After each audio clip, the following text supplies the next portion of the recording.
Le journal sur LCF, c'est tout de suite, voici les titres que nous allons développer. Dans sa lutte pour la réduction de la pauvreté, le gouvernement vient de recevoir l'appui de l'Allemagne. L'ambassadeur allemand au Togo a signé une convention de financement de certains micro-projets. 27 millions de francs CFA sont alloués à ce financement. L'Union pour la République, à la rencontre des populations à Kakaveli, un meeting géant a eu lieu dans le marché de ce quartier aujourd'hui pour appeler les populations à voter unir le 25 juillet prochain. Et puis des élections apaisées et sans violence, c'est l'appel lancé par le GFDD ce jeudi à l'endroit de tous les acteurs impliqués dans le processus électoral au Togo. Merci d'être des nôtres à l'heure du journal. D'abord, en bref, sachez que les présidents ivoiriens Alassane Dramane Ouattara et nigérian Goodluck Jonathan sont à Lomé, mandatés par la communauté économique des États de l'Afrique de l'Ouest dans le cadre des futures élections législatives. Les deux hommes ont eu un entretien avec l'ensemble de la classe politique cet après-midi et après cela, une rencontre avec le président Faure Gnassingbé est prévue toujours ce vendredi. Et cette visite fait suite à l'accord intervenu entre le pouvoir et l'opposition pour l'organisation des élections du 25 juillet. Vous aurez plus de détails sur cette visite dans nos éditions de demain. C'est ce 20 juillet que la 4e édition de la Journée africaine de l'écologie va être célébrée et en prélude à cet événement, Assol Togo a organisé 2 journées de réflexion avec ses partenaires, des journées de réflexion qui vont permettre à Assol de promouvoir une synergie de la société civile africaine pour un développement durable en matière d'écologie. Inès Assiglé, Norbert Dansou.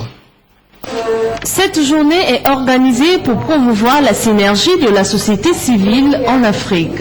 2 jours durant, les discussions s'activeront autour de la recherche des solutions relatives aux problèmes de santé, d'agriculture et de la gestion efficace et durable des ressources naturelles, entre autres. Nous allons toucher certains points saillants des destructions de l'environnement, les points qui constituent la gangrène de la santé, les problèmes d'alimentation, les problèmes de l'étude de l'impact.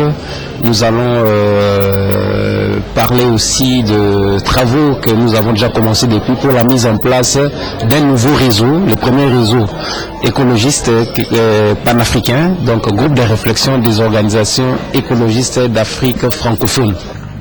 La langue française sera aussi à l'honneur pour sa participation au développement durable. Pour nous, la francophonie, quand on parle de développement, c'est pas forcément développement économique, c'est pas que le développement social, mais c'est aussi le développement durable et donc d'impliquer toutes ces questions de durabilité, d'écologie, d'environnement. Pour nous, c'est quelque chose de très important. Et ce qu'on va essayer de discuter et de débattre aujourd'hui, c'est justement le fait de pouvoir communiquer ensemble en langue française, qu'est-ce que ça peut apporter de plus pour l'environnement, pour le développement des zones rurales togolaises. La 4e édition de la Journée africaine de l'écologie a rassemblé les organisations écologistes du Togo et de l'Afrique et est célébrée le 20 juillet de chaque année. Elle est placée sous le thème « Tous ensemble pour les mêmes luttes ». La République allemande, aux côtés de l'État togolais pour la réduction de la pauvreté, l'ambassadeur d'Allemagne au Togo a procédé ce vendredi à la signature des conventions de financement de certains micro-projets. 27 millions de francs CFA vont être alloués au financement de ces projets, des projets qui vont sans doute contribuer au développement à la base pour la réduction de la pauvreté. Gaëtan Kwadjeba, Herman Congo. La République fédérale d'Allemagne engagée à soutenir les initiatives de développement au Togo. Le diplomate allemand Joseph Weiss, en poste à Lomé, signe aux côtés des bénéficiaires les conventions de financement de quelques micro-projets par son pays. Alphabétisation en milieu rural, réhabilitation d'infrastructures sanitaires à Badou, renforcement des capacités d'accueil d'un orphelinat à Palimé et aide sanitaire aux détenus de quelques prisons du Togo. Des projets sociaux dont la réalisation devra bientôt créer un ouf de soulagement au sein de populations. Le domaine d'activité, c'est l'alphabétisation fonctionnelle. Fonctionnelle, je veux dire, on fait une alphabétisation pour que les gens puissent être capables d'exercer une fonction.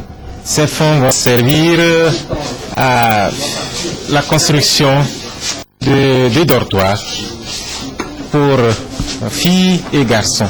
Ces fonds reçus, ça nous permettra d'agrandir la capacité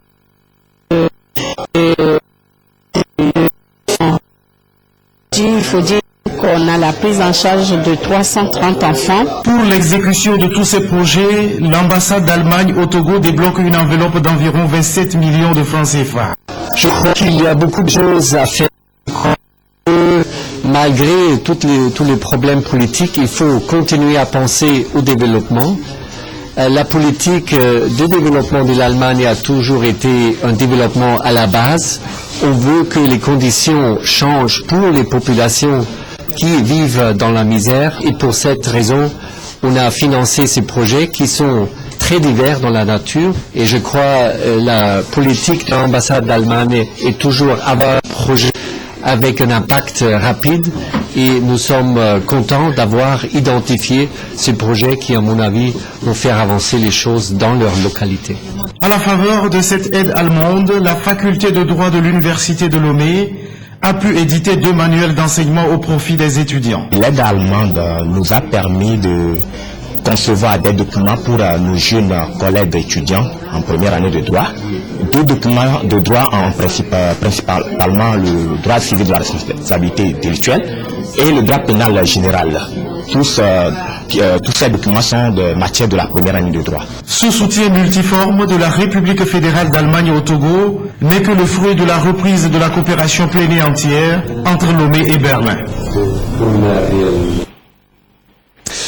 Place à présent à l'actualité de la campagne électorale dans la course à la conquête des 91 sièges que va comporter la prochaine Assemblée nationale. Les candidats parcourent les différents coins et recoins du pays. Ce vendredi, l'Union pour la République est allée prêcher son message de développement et de continuité de la politique du chef de l'État à Kakaveli. Le meeting s'est déroulé dans le marché de Kakaveli.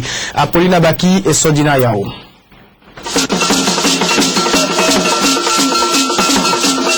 Le marché de Kakaveli a vibré ce vendredi au rythme de la campagne électorale de Union pour la République. Accueil chaleureux, danse folklorique, l'ambiance était bonne enfant.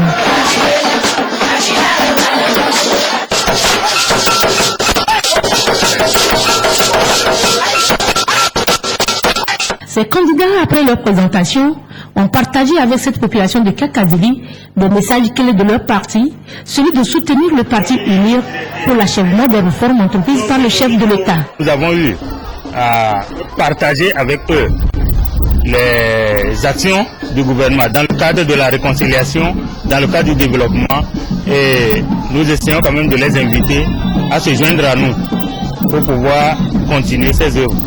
Vu les meetings organisés et vu comment la population arrive à ces meetings, vu la masse que nous arrivons à réunir, je crois que nous sommes très confiants de la victoire au lendemain du 25 juillet. La ronde électorale se poursuit pour ces candidats, notamment avec des caravanes dans la ville de Lomé.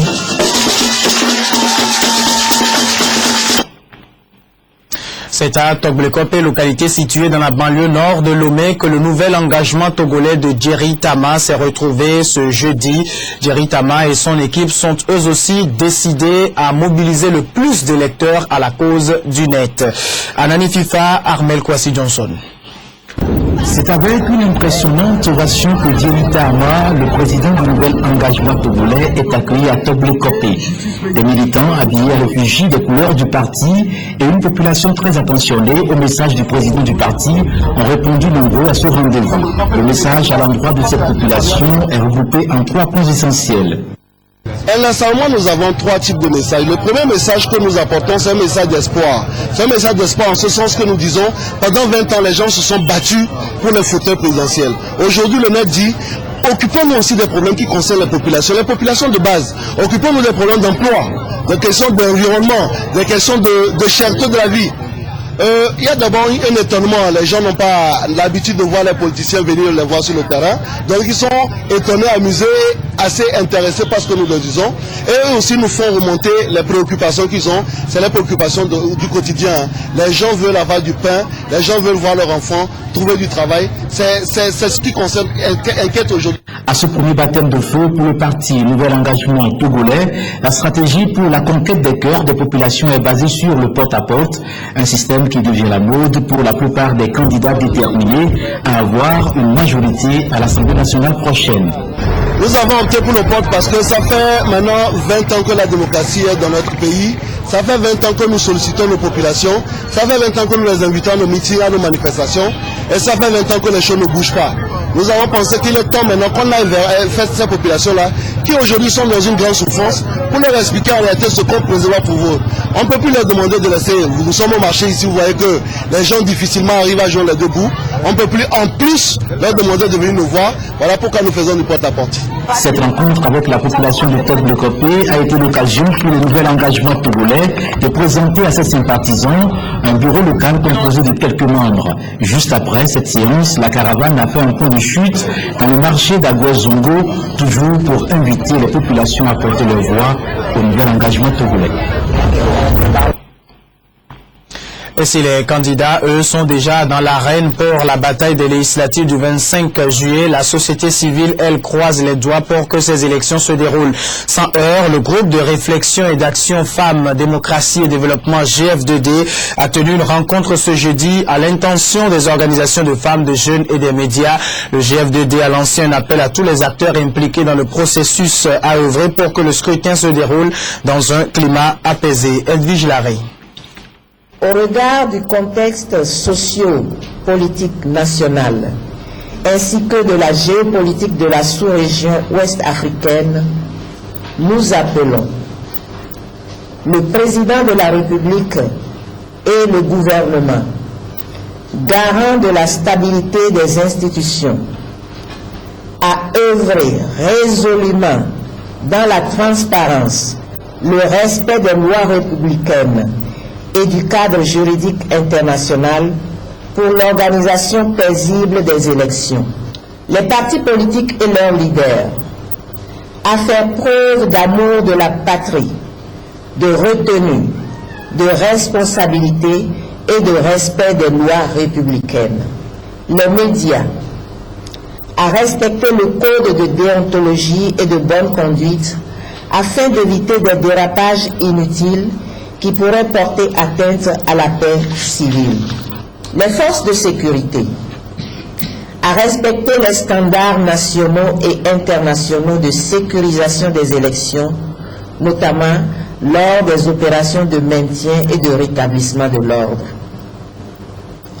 Enfin, tous les citoyens et citoyennes togolais à participer massivement et pacifiquement au scrutin en vue de consolider notre démocratie pour un arrimage durable de notre pays au train du développement intégral.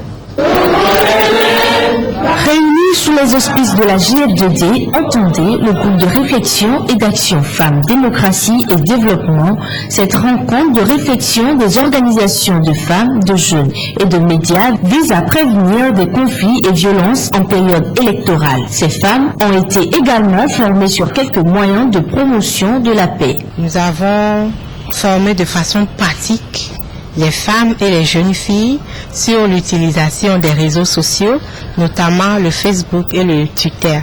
Alors il s'agit pour nous de mettre à leur disposition un outil gratuit, facile à manier pour envoyer des messages de paix.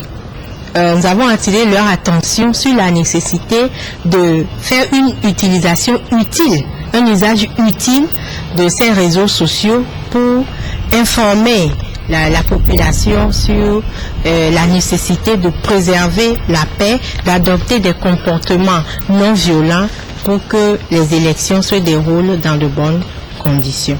Elles entendent poursuivre ces actions jusqu'au 25 juin et au-delà afin de porter hors du paysage sociopolitique tout acte de violence en contribuant à la mise en place d'un climat de paix durable. Hors de nos frontières, en Égypte, les partisans du président déchu ne décolèrent pas 2 semaines après la chute de Mohamed Morsi. Ces partisans demandent toujours son retour aux affaires. Pendant ce temps, les nouvelles autorités tentent de reprendre le contrôle de la situation. Adli Mansour, président par intérim, appelle au calme. Sont restés là toute la nuit. Les partisans du président déchu Mohamed Morsi campent toujours devant la mosquée Rabia al-Adawiya au Caire et sans surprise, ils ont écouté le premier discours prononcé par le président par intérim. Abdi Mansour ne représente rien du tout pour nous. Il s'agit simplement d'un juge et non d'un président du pays. Il est incapable de rétablir la sécurité. Ce discours est absurde et il est inutile de réagir au discours de traître. La sécurité, c'est la priorité de la majorité des Égyptiens et ça, Abdi Mansour l'a bien compris dans sa première allocution. Il a insisté sur la stabilité de l'Égypte. Je réaffirme à vous tous mon engagement et l'engagement du gouvernement à rétablir la sécurité et la stabilité dans notre pays. Nous n'aurons pas peur de ceux qui tuent les innocents. Nous mènerons la bataille pour la sécurité jusqu'au bout. Nous préserverons la révolution. Ce vendredi s'annonce une nouvelle fois tendue au Caire entre pro et anti-Morsi. Les frères musulmans qui ont refusé toute négociation avec Abdi Mansour affirment qu'ils poursuivraient leur rassemblement jusqu'au retour à la présidence de Mohamed Morsi. C'est un retour au pays après 4 ans d'exil en France. Sam Rainsy, leader de l'opposition cambodgienne, vient de rentrer dans son pays.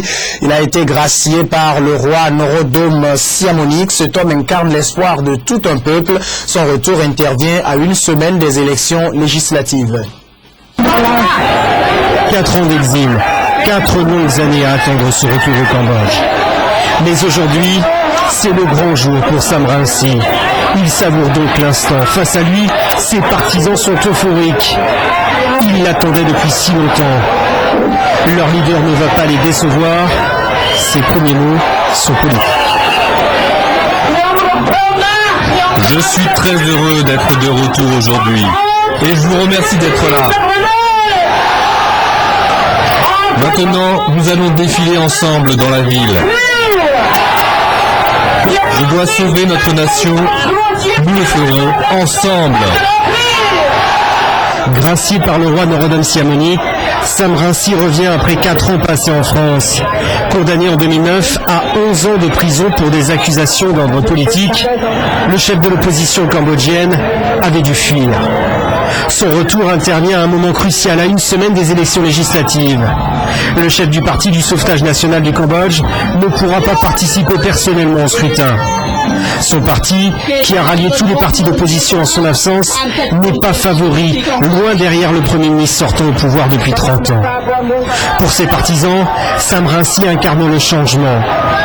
Pour sa femme, il peut faire basculer le pays. Ce n'est pas de l'espoir, nous avons tous la foi. J'ai la foi en notre victoire, celle du peuple.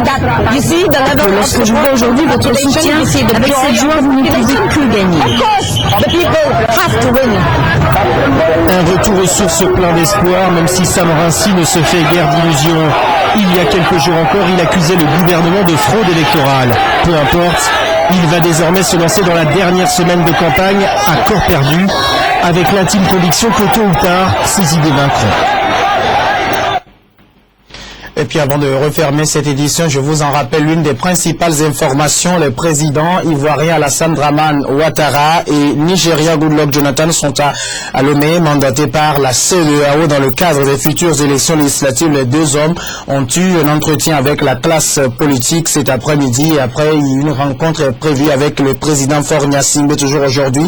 Et cette visite fait suite donc à l'accord intervenu entre le pouvoir et l'opposition pour l'organisation des élections législatives du 25 juillet. Plus de détails vous seront donnés sur cet élément dans nos éditions de demain. Voilà, et merci à vous tous qui nous suivez depuis Abidjan et partout ailleurs.